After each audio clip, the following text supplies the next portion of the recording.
Okay, let's dive into a really fascinating idea, one that might just change how you think about yourself. What if that resistance you feel toward certain tasks, that feeling you call lazy, isn't a flaw at all?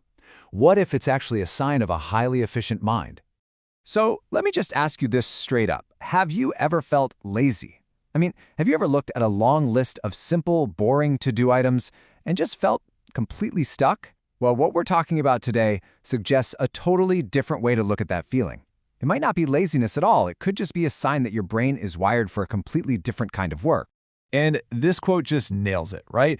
That feeling of dread when you have to do some boring data entry, or that weird habit of only feeling motivated when a deadline is staring you right in the face, these aren't signs that you're broken. They're actually clues to how your mind really works best.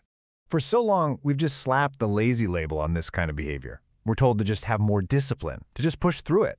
But honestly, that label is a huge misunderstanding of what's really going on inside our heads. And here's the big idea. That feeling of resistance, that laziness, it isn't a signal that something is wrong with you. It's a signal that something is wrong with the task. Your brain is basically yelling at you, saying, hey, this is boring. This isn't worth my energy. I was built for bigger things. So this brings us to a whole new way of looking at this, and it's called the efficiency theory. It's a framework that helps us see that mental resistance not as a bug, but as a feature.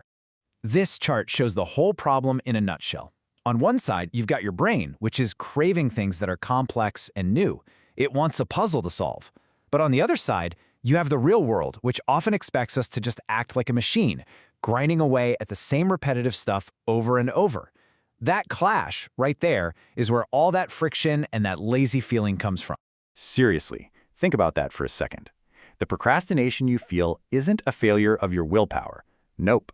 It's your brain basically going on strike, holding out for a task that's actually worth its time and energy. It's demanding a problem that's big enough to justify firing up the supercomputer in your skull. And this isn't just some feel-good theory. There's some pretty simple brain science that explains exactly what's going on here. It really all boils down to the chemistry of being bored. So look at this. When you're doing an easy, repetitive task, your brain releases almost no dopamine. That's the chemical that makes you feel motivated and rewarded.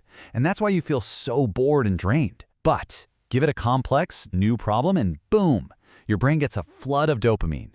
That's what creates that feeling of deep focus and engagement. Your brain is literally chasing that chemical high. This is also just your brain trying to protect itself. Your brain uses a ridiculous amount of your body's energy. So it's developed this powerful instinct for energy conservation. It avoids wasting all that processing power on simple things because it's saving that precious fuel for when a really big, important problem comes along.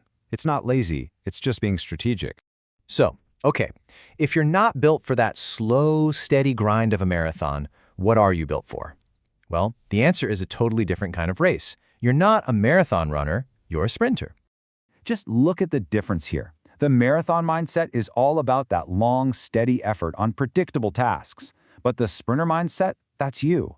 You're built for these intense, short bursts of energy focused on huge problems. You thrive when things are new, when they're complex, when there's a real challenge to sink your teeth into. And this isn't just random chaos. It's a cycle, a really productive one.